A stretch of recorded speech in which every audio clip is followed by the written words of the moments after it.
안녕하십니까, 정희태입니다. 외국인 가사 도우미 70만원에서 100만원. 네, 불법 체류 대책은, 네, 지금 조정훈 의원이, 조정훈 의원이 외국인 가사 도우미 70에서 100만원이면 오겠다는데 굳이 최저임금 국익을 안아, 이 논란이 되고 있는 그러한 상황인데요. 사실상 이 조정훈 의원의 의견이 나쁘지는 않다, 저는 그렇게 생각을 합니다. 하지만 하나는 알고, 지금 둘 셋은 모르고 있는 상황이에요. 왜냐하면 우리나라 의 불법 체류 문제가 굉장히 심각합니다. 네, 지금 불법 체류자가 41만 7천 명이다. 3월 이어서 연속 최고치가 경신되고 있다, 이렇게 얘기를 하고 있어요.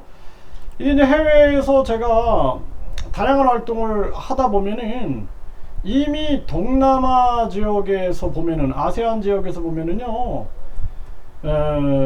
이게 잘 몰라서 그러는 거예요. 이 국회의원들이나 이 지식인들이 잘 몰라서 그러는데, 이미 뭐 예를 들어서 시골까지 영어 교실, 베트남, 뭐 일본어 교실, 그리고 각종 유럽, 유럽의 뭐 독일어 교실, 이런 것들이 쫙 만들어져 있습니다.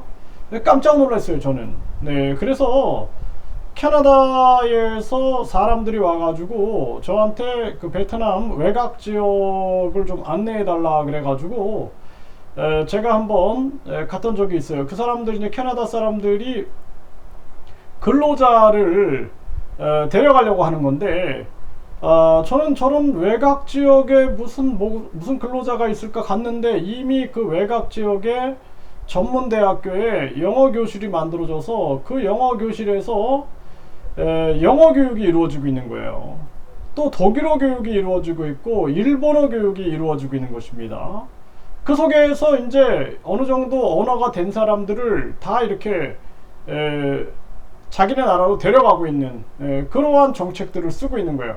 이미 경쟁이 장난이 아닙니다. 네. 그런데 문제는 뭐냐면은 그 나라에 갔다, 예를 독일에 갔다, 일본에 갔다, 뭐 미국에 갔는데 이미 그 나라에 뭐 베트남 사람들이다, 또는 캄보디아 사람들이다, 태국 사람들이다, 네트워크가 다 형성이 되어 있어요.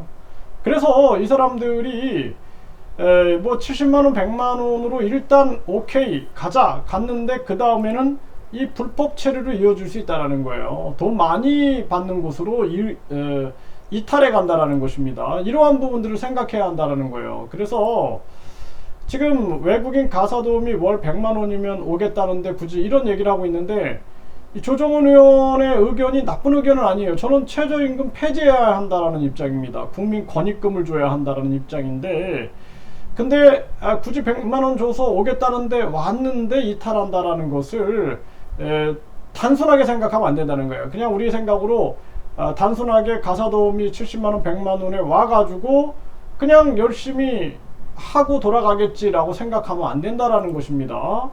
네, 조정은 애 보느라 친정부모 등골 휜다, 외국인 가사도우미 제도가 필요하다.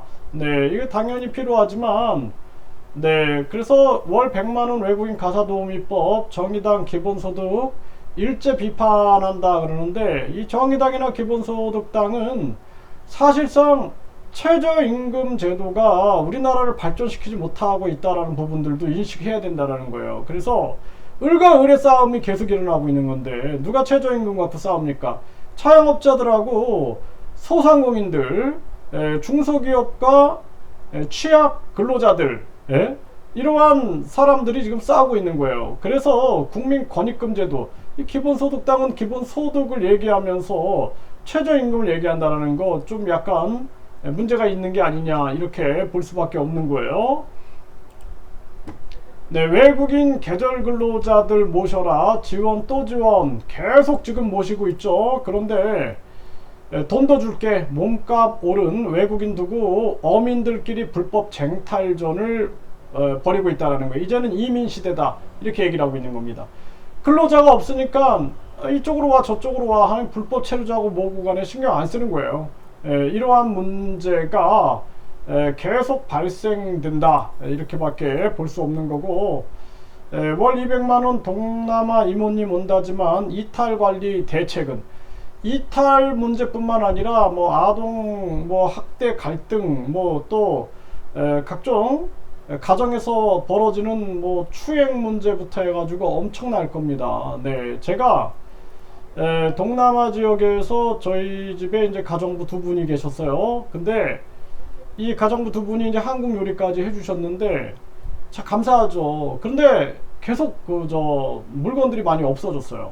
그리고 심지어는 이제 저희가 출근을 하고 나면은 그러면은 또 친구들이나 이런 사람들이 와가지고 이게 물건들이 자꾸 없어지고 또 모든 게 정확하지 않고 또 여러 가지 문제점들이 드러나는 그런 상황들을 계속 겪었습니다. 그래서 이게 뭐 내 가정에 이 가사도우미 분이 이제 계시는 게 어떻게 보면은 뭐 이렇게 로망처럼 생각할 수도 있겠지만 사실상 굉장한 다양한 문제점을 안고 있다라는 것을 분명하게 인식을 해야 합니다.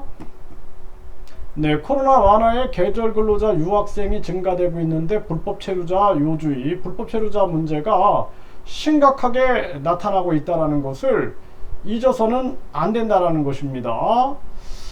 그래서 이러한 문제를 함께 생각하지 않으면 안 된다. 하나는 알고 둘 셋은 모르면 안 돼요. 그래서 이게 우리나라가 빨리 외국인 최저임금제, 우리나라 국민들도 최저임금제가 빨리 폐지돼야 돼요. 일단은 외국인 이 최저임금제 폐지되고 우리 국내도 최저임금제 폐지되고 국민권익금제가 이루어져서 나라의 불필요한 예산을 줄여가지고 국민권익기금에다 모아서 국민권익금위원회에서 매년 누구에게 얼마를 어떻게 지원할 것이냐를 논의해서 지원해주는 시스템 이렇게 만들어야 됩니다. 그래서 불필요한 차관제도, 불필요한 부총리제도, 뭐 부의장제도 이런 거 다 없애버리고 지방 의원제도 없애버리고 지자체 지방 의원제도 싹 없애버려야 돼요. 그리고 지방 의회들 싹 없애가지고 결국에는 예산을 최대한 아껴야 됩니다. 그리고